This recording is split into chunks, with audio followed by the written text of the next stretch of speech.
Being featured is brought to you by Lucky Horseshoe, A&R Electrical Services, and Patient Spirit Productions.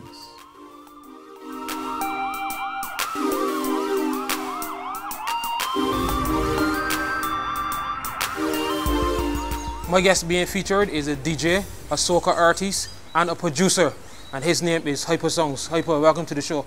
Yes. Thanks for having me, man. Well, let's talk about your younger days as DJ Hypasounds and how you got into the game.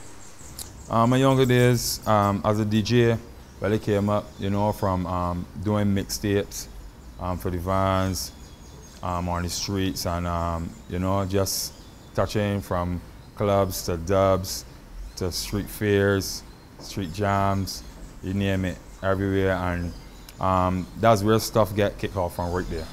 I remember in 2005, I think it was a beige fete. It was a Christmas party that was pretty huge, and I thought that was one that made a mark in your career. Yeah, the beige really make a big impact into my career as DJ because I was well known on the streets.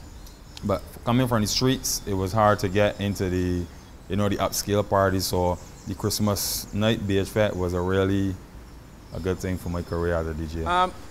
I'm always baffled as into, people rate DJs, but when it comes to criteria, how do you look at criteria to distinguish a good DJ, or who is better than who?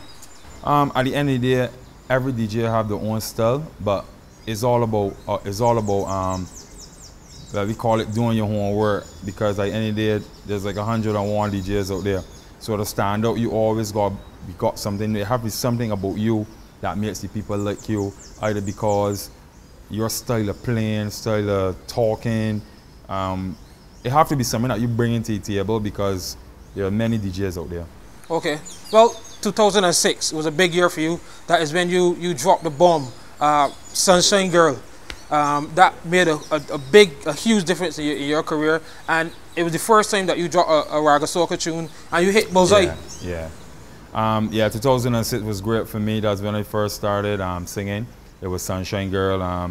That year was great because coming from the DJ, and I must big up to the fans from day one, because they showed me that love after coming from DJing, and going into the soca arena, looking to sing songs. They never fail me. They never say, well, dying for you. They follow me and make sure that it was always there. That year was great with Sunshine Girl. And talk about some of the person that would have made that happen, as in the producers of. I worked with Sebastian, which he now owns Belgian Tube, but I worked with Sebastian on that. He was the producer. Okay, and talk about the performances, because it landed you obviously gigs in New York, Boston, which is pretty huge. Yeah, Sunshine Girl, up to this day, I still doing weddings. I've been booked up till 2 months ago. I was booked just to appear in Jersey to be a surprise act for a lady. She was getting married. So I still do gigs on that for weddings and stuff, but Sunshine Girl really opened the doors for me, because it took me to Boston, Atlanta, Philadelphia, New York, Boston. It opened the doors for me. And how did you feel to come play second in the People's Mother, nominated for Best Soca Artist in Barbados? How did you deal with that? It was great, man. Even coming second, I felt like a winner, because coming from the streets, I know the work that you put into to make a record, and it was my first record, and to know that that little achievement happened in the first time, it gave me that inspiration to keep going and going. Okay, well, quickly after 2011, the tune Roll It. That was an awesome tune as well, and I think you got the international award for Best Soca Artist, is that? Yeah, Roll It was nominated in three categories. It was New Artist, Song of the Year, and Best Groovy. But I took home the New Artist, so it was against some big artists from Trinidad, and I feel great, thankful to be able to bring back home this award for Barbados. Okay, let's talk about your songwriting approach, because I recognize most of your tunes are very sweet, melodic. Mm-hmm. Is that your intention? Is it something that you go out to say, well, I don't want to be too wordy, I want to keep it simple and nice? It's kind of like a formula where I try to I try to put myself in a different category from every other artist, and then I say, well, this is how we're gonna do this. I'm gonna approach this. It's not gonna be as full in production, might not be as full, but how am I gonna approach this project is very important. So I tend to like look at reality things that happen with me, things that happen with people that I know, and turn it into the music side of it. When it comes to crop over, do you have a specific game plan at the beginning of the season? Like you say, well, I'm going to drop this tune this week. The next hold back 2 tunes. How do you approach crop over? I work a year ahead of time, so like I work tunes for this year. I work on last year, and then as the season comes in, what I do is my game plan is to make sure that the fans hear this music, get this music, and people that is not a fan of Hypasounds at the end of the day, after crop over, whenever, you still have to remember about Hypasounds, what happened, what song he sang, whichever from the season.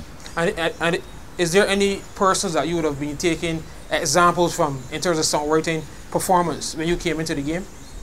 When I first started, and still now, I look at like Rupi, Edwin, Rick, but otherwise than that, I still try to focus on Hypasounds to get Hypasounds out there the best way that he could be. Okay, well, now that we're on the topic of crop over, let's talk about competitions. I know earlier we were speaking about competitions and how it could reflect Barbados. How important is it for, let's say, the best quality coming out of Barbados hit YouTube and hit the social network, so people, I guess promoters that check in can see what's really happening? It's very important, but I find that this year we got a lot of nice music. Some of the new producers that step up the game, some of the songwriters step up the game. You know, we got a lot of music. Don't care where you go, anywhere in the world, there will always be songs that will be there for a time. But at the end of the day, those songs, you see those songs, leave them there and focus on the ones that you know that could at least put Barbados on the map somewhere. Okay, and you and Corey from Cartel, you guys, new project, Boom Music. Yeah, I started Boom Music back in 2011, where I was only recording my tracks, but the last year I produced Sunrise by myself, Carnival Story by Timmy, and then I drafted in Corey from Soca Cartel, and we worked this year where we worked on tracks for Yannick Hooper, Corey himself and Rocker have a track out, and we work on a new artist and Nairon, also some stuff for myself. Okay, and as a producer, what difficulties are you finding? I mean, being new in the game. I wouldn't say that I have difficulties. What I would say is that that it's still always a learning process in doing stuff. But when I'm at the board, when I'm in the studio, my mind is blank to anything that's happening outside. I just focus on making a record that the fans can enjoy and fans can love. Sometimes I will hit up 1 or 2 producers, you know, hang around people that are in the same business as me to keep the vibes going or whatever, but so far I'm handling it good. And what are some of the goals that you have not yet reached as yet? One of the goals would be to get my studio as big as I could, draft in some of the younger talent that coming up that needs some place to record, that needs to be heard out there, because we got a lot of young talent here in Barbados, and it's very hard. Some people don't know where to turn to, you know, who to go to. So I just want to get my studio at the point where I could draft in a good set of youngsters, and we work together and make sure if they can put craft out there, it's correct, and go from there. I'd like to ask this question to the entertainers in Barbados, especially the producers and singers, which is the big issue of local music or new artists getting airplay. What is your input on the lack of new artists getting airplay in Barbados? New artists, established artists, I just think that a lot of the artists sleep on the hustle, because after recording a track, artists will just send it off to the radio and it deserves to be played. You gotta get on your hustle. You need to go out there and promote your single.